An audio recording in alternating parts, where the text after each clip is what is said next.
Good morning students. आज हमारा जो वीडियो है वह प्रेमाश्रयी काव्यधारा पे है। प्रेमाश्रयी काव्यधारा भक्ति काव्यधारा का एक भाग है। प्रेमाश्रयी काव्यधारा को सूफी काव्यधारा भी कहा जाता है। सूफी से हमारा तात्पर्य है जो 12वीं शताब्दी में शेख मोइनुद्दीन चिश्ती का जब आगमन भारत में होता है तो उस समय से ये सूफ़ी संप्रदाय धीरे धीरे अपना विकास करने लगता है, भारत में अपना पांव पसार रहा होता है। लेकिन भक्ति काल का जब समय आता है, जब जायसी मंझन वगैरह आ जाते हैं, तब सूफ़ी काव्यधारा अपने चरमोत्कर्ष पे आ जाता है। सूफ़ी काव्यधारा को भारत में पनपने का या अपने विकास करने का जो सुअवसर मिला वो इस कारण था कि भक्ति परंपरा जो हमारे यहाँ है वो इतनी व्यापक एवं विशद है, अपने लोगों के साथ साथ वो बाहरी लोगों को भी आत्मसात कर लेती है। बाहरी लोगों को आत्मसात करने से तात्पर्य हमारा यह है कि वे भी जब हमारे धर्म में, हमारे संप्रदाय में आते हैं तो हमारे धर्म के जो गुण हैं, जो अच्छाइयाँ हैं, उससे वो प्रभावित हो जाते हैं और उस प्रभाव के वशीभूत हो करके वो अपने काव्य की रचना, अपने कहानियों की रचना, अपने महाकाव्य की रचना, भारतीय धर्म में या भारतीय घरों में, भारतीय परिवारों में जो कहानियाँ हैं, जो यहाँ के रीति रिवाज हैं, जो यहाँ की परंपराएं हैं, उन परंपराओं, उन रीति रिवाजों को, उन संस्कारों को अपने काव्य का आधार बना करके वो अपने काव्य की सर्जना करते हैं। उनके प्रसिद्धि का जो सबसे बड़ा कारण था वो यही था, क्योंकि वो जब भारत में आए तो भारत की परंपराओं को, यहाँ की मान्यताओं को, यहाँ के विश्वासों को उन्होंने आत्मसात कर लिया और आत्मसात करने के बाद उसी को आधार बना करके वो काव्य सर्जना करते हैं। और सारी उनकी रचनाएं अवधी भाषा में हुई हैं। जितने भी सूफी कवि हुए हैं उनकी सारी रचनाएं अवधी भाषा में हुई हैं। तो उस समय का जो जनमानस था, उस समय क्योंकि दो ही भाषाएं मुख्य रूप से हमारे समाज में प्रचलित थी, एक ब्रज भाषा था और एक अवधी भाषा। तो अवधी भाषा जो था ये सामान्य लोगों की बोलचाल की भाषा थी, जो सामान्य जन थे, और ब्रज भाषा जो उस समय थी तो थोड़ा वो कठिन टाइप की थी। तो जो उच्च वर्ग के लोग थे, जो पढ़े लिखे थे, वो ज़्यादा उसका व्यवहार करते थे, ज़्यादा प्रयोग करते थे। तो जो जन सामान्य व्यक्ति है उसको अवधी भाषा से बड़ा प्रेम हो गया, बड़ा लगाव हो गया।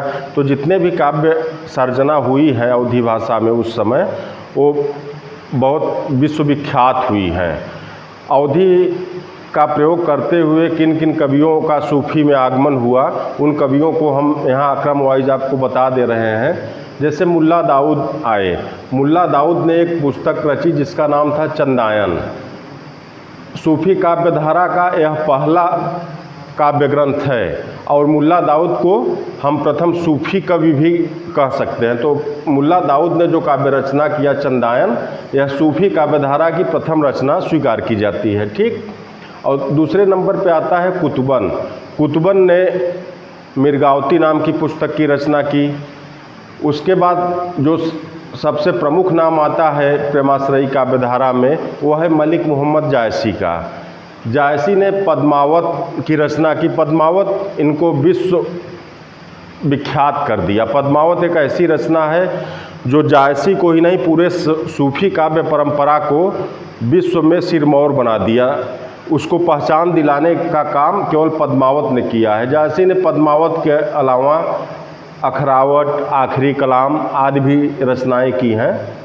उसके बाद आता है मंझन जी का नाम। मंझन जी ने मधुमालती की रचना की। ठीक। शेख नवी आते हैं जो इस काव्यधारा के बहुत ही प्रसिद्ध कवि हुए हैं। उन्होंने ज्ञानद्वीप की रचना की। उसके बाद नूर मोहम्मद जी हैं इसी काव्यधारा में, इन्होंने इंद्रावती की रचना की। उसके बाद शेख उस्मान जी आते हैं, उन्होंने चित्रावली की रचना की। फिर कासिम शाह जी आते हैं, इन्होंने हंस जवाहिर की रचना की। तो इन सारी रचनाओं को जब आप पढ़ेंगे तब आपके दिमाग में, आपके बुद्धि में यह चीज़ कहीं न कहीं आपको प्रभावित करेगी कि इन सारी कहानियों का या इन सारे महाकाव्यों का जो सूफी काव्यधारा में रचे गए हैं, इनका जो वर्ण विषय है वो हमारे समाज का है, वो भारतीय सभ्यता, भारतीय संस्कृति इसी को लेकर के ये सारे कवियों ने कहीं न कहीं अपने काव्य को उसका आधार बनाया है। दूसरा जो महत्वपूर्ण पड़ाव है इस काव्यधारा में वह ये है कि सारे सूफी कवियों ने किसी न किसी राजा, महाराजा, किसी रानी, किसी राजकुमारी के जीवन को आधार बना करके उनके प्रेम से संबंधित, उनके प्रेम, उनके विवाह को आधार बना करके अपनी काव्य सर्जना की है। तो उन राजाओं या राजकुमारियों के विषय में उस समय जो प्रचलित होता था कि अमुक देश का राजा बहुत बहादुर है, बड़ा पराक्रमी है, बड़ा परोपकारी है, बड़ा सुंदर है, विद्वान है, तो यहाँ के जनमानस में लोगों के प्रति एक इच्छा भावना रहती थी कि कैसे हम उन लोगों के विषय में जानकारी प्राप्त करें, क्योंकि वह जो दौर था उस समय आवागमन के साधन बहुत सीमित मात्रा में थे। लोग केवल काव्यों के माध्यम से ही एक दूसरे जगह के विषय में हालचाल या वहाँ के विषय में जानकारियों प्राप्त कर सकते थे। तो उस चीज़ को बढ़ावा देने के लिए सूफी काव्य परंपरा के जितने भी कवि हुए, इनकी काव्य रचनाएँ या इनकी काव्य सर्जना बहुत सर्वश्रेष्ठ साबित हुई। उसमें सबसे महत्वपूर्ण कार्य जायसी जी ने किया। जायसी जी का पूरा नाम मलिक मोहम्मद जायसी है। इन्होंने 3 प्रमुख पुस्तकों की रचना की, जैसा हमने अभी आपको बताया। उसमें पद्मावत, अखरावट और आखिरी कलाम है। तो पद्मावत ही इनके विश्व प्रसिद्धि का कारण है।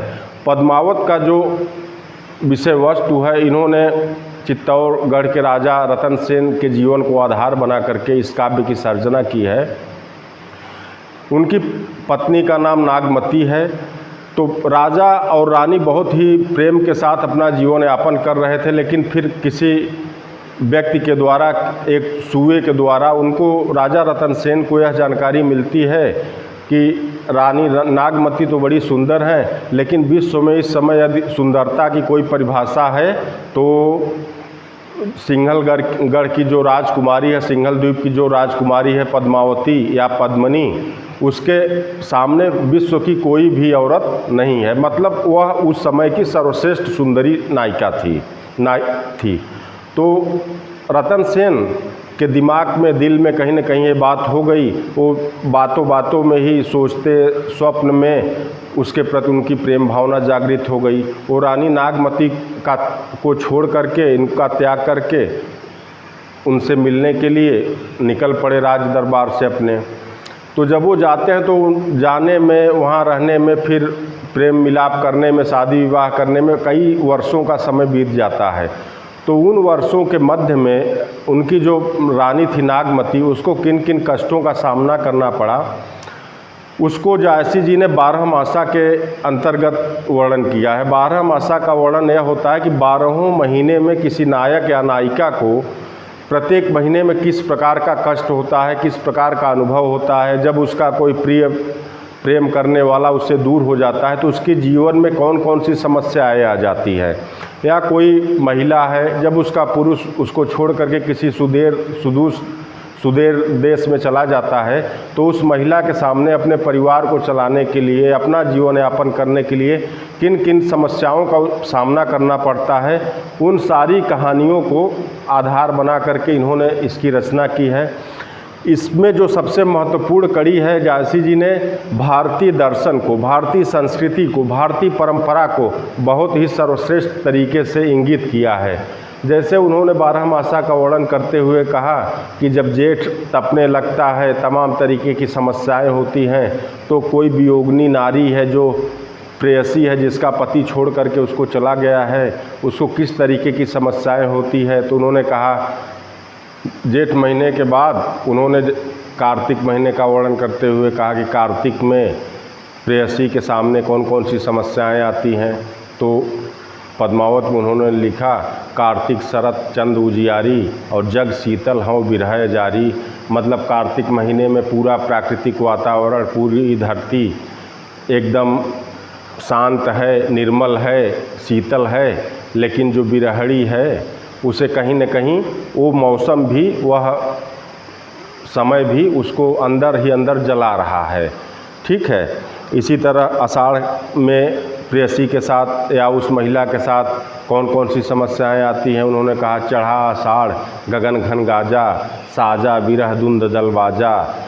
कि मतलब आषाढ़ में बरसात हो रही है, बिजली कड़क रही है, पूरे लोग अपने घरों में सुरक्षित पड़े हुए हैं, लेकिन जो बिरहड़ी नायिका है उसका जीवन कष्टों से घिरा हुआ है।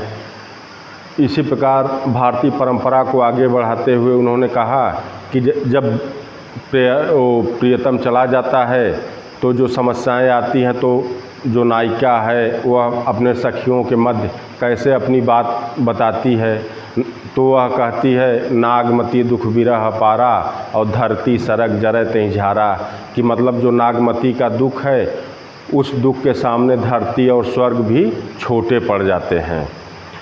फिर आगे बढ़ते हुए उन्होंने भारतीय परंपरा को दिखाते हुए कहा कि कोई भी भारतीय नारी होती है जो वह अपने पति को ही अपना सब कुछ स्वीकार करती है, पति ही परमेश्वर के समान उसके लिए होता है। तब वह चाहती है कि जब तक मैं जीऊँ अपने पति के साथ जीऊँ और मेरी मृत्यु भी हो तो पति के सामने हो। तो उसी परंपरा को आगे बढ़ाते हुए वे कहते हैं जायसी जी कि जो भी समस्याएं प्रेयसी के आगे आती हैं, कि कहने का तात्पर्य उनका यह है कि यह तन जारो छारी के कहो कि पवन उड़ाओ और मकते मारब उड़ी पड़ो और कंत धरो जह पाओ, कि मतलब जब तक मैं ज़िंदा हूँ इनके साथ रहूँ और जब मेरी मृत्यु हो जाए या जब ये हमारे सामने नहीं हैं तो मेरे इस शरीर को तुम जला देना। अग्नि से कहती है कि तुम मेरे इस शरीर को जला देना।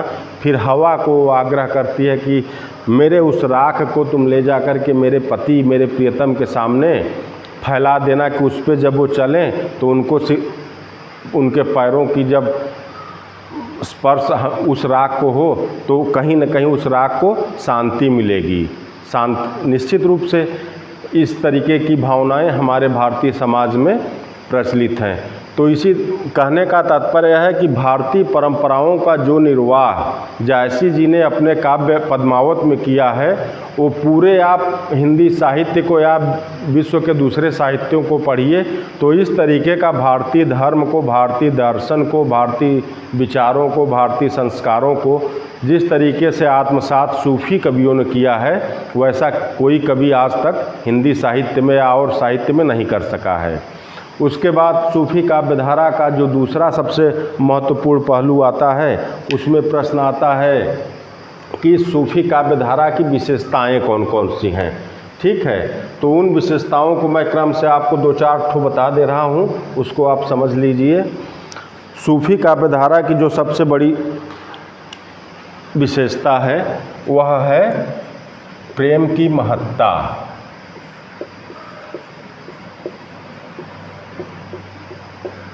ठीक है, सभी सूफी कवियों ने प्रेम को ही अपने काव्य का आदर्श स्वीकार किया है। काव्य का जो वर्ण विषय है वह प्रेम पे ही आधारित है। सूफी काव्यधारा प्रेम को ही स्वीकार करके अपने काव्य की सर्जना करते हैं। उनका विचार यह है कि प्रेम के द्वारा ही हम इस समाज में, इस देश में, या जब हमारी मृत्यु होगी तो परमात्मा से हमारा जो हम प्रेम के द्वारा ही उसको प्राप्त कर सकते हैं। जायसी जी ने पद्मावत में कहा मानुष प्रेम भयो वैकुंठी और ना हित काछ छार एक मुट्ठी, कि मतलब यदि आदमी के अंदर प्रेम है तभी उसके अंदर मानवता है, तभी वह मानव है। और जिस दिन उसके अंदर से, उसके हृदय से प्रेम का तत्व खत्म हो जाएगा तब वो धूल के बराबर अपने आप को समझने लगे। ठीक है, दूसरा जो विशेषता इसमें आता है सूफी काव्यधारा का, यह है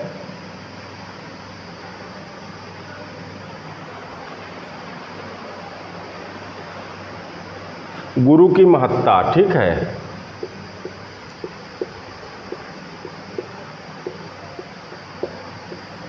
सभी सूफी कवियों ने गुरु को ही इस जंजाल से निकलने का एक कारण स्वीकार किया कि यदि गुरु हमारे साथ रहेगा, उसके द्वारा जो ज्ञान हमें प्रदान किया जाता है, जब हम गुरु किसी को बनाएंगे तो हमको जब जानकारी देगा, हमको ज्ञान प्रदान करेगा, तभी हम इस सांसारिक मोहमाया से विरक्त हो सकेंगे। और जब गुरु नहीं रहेगा तो चाहे यह संसार हो चाहे परलोक हो, मतलब कहीं भी हमें शांति नहीं मिलेगी। इसीलिए उन्होंने गुरु के महत्ता का प्रतिपादन किया। जायसी जी ने उसमें लिखा है पद्मावत में, गुरु सुआ जहीं पंथ दिखावा और बिन गुरु जगत को निर्गुण पावा। ठीक है। जो अगली विशेषता इसमें आती है आपकी, वह है श्रृंगार रस की अधिकता।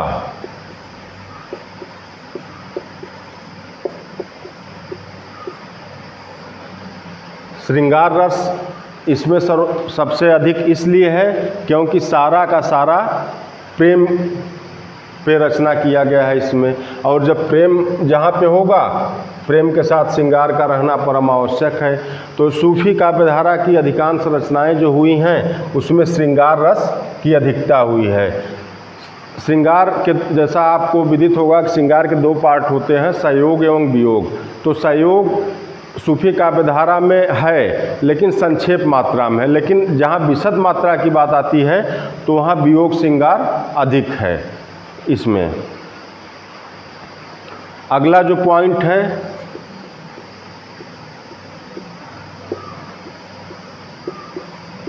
सभी वादों का समन्वय।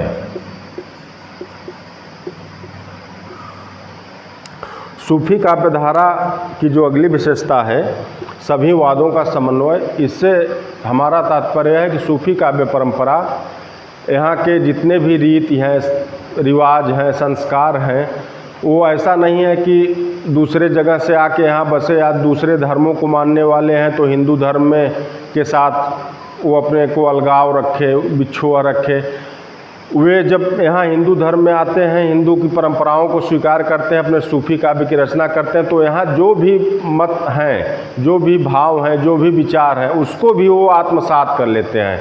तो जितनी सूफी काव्य परंपरा है वो सभी मतों का अपने आप में सामंजस्य कर लेती है, उसको एकता में पिरो लेती है। अगली जो इसमें विशेषता आती है,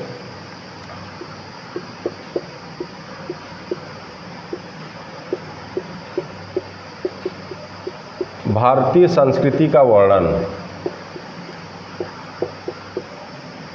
भारतीय संस्कृति का वर्णन से तात्पर्य है कि सारी कहानियाँ, सारे कथानक इसी भारतीय समाज के हैं, इसी भारतीय परिवार के हैं। इसी भारतीय समाज में जो हमारी कहानियाँ राजा महाराजाओं की, रानियों की प्रचलित होती थी, उसी को उन्होंने आत्मसात करके अपनी कहानियों को आदर्श बनाया।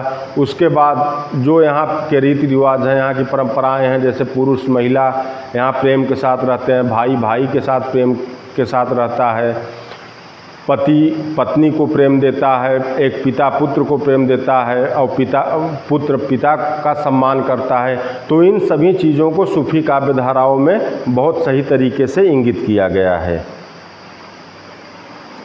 अगली जो इनकी विशेषता है वह है लौकिक प्रेम के माध्यम से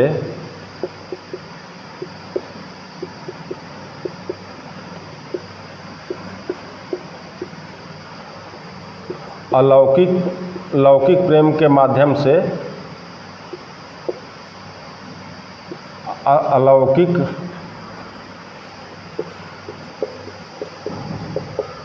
अलौकिक प्रेम की व्यंजना।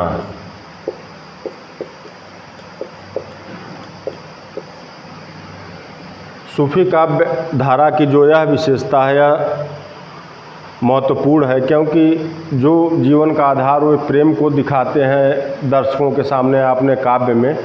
तो कहा जाता है कि अमुक व्यक्ति से प्रेम करता है, कैसे इसको पाएगा, कैसे इसका विच्छोह होगा। तो दरअसल वो उस प्रेम को आधार बना करके उस परम ब्रह्म को, उस परमात्मा के लिए उस अपने काव्य के माध्यम से, तो इसीलिए कहा गया है कि लौकिक प्रेम को आधार बना करके जो उन्होंने काव्य सर्जना की है वो दरअसल उस परम परमात्मा को प्राप्त करने के लिए कौन से साधन हैं उसको उन्होंने दृष्टिगत किया है। ठीक है, इतना आपको समझ में आ गया।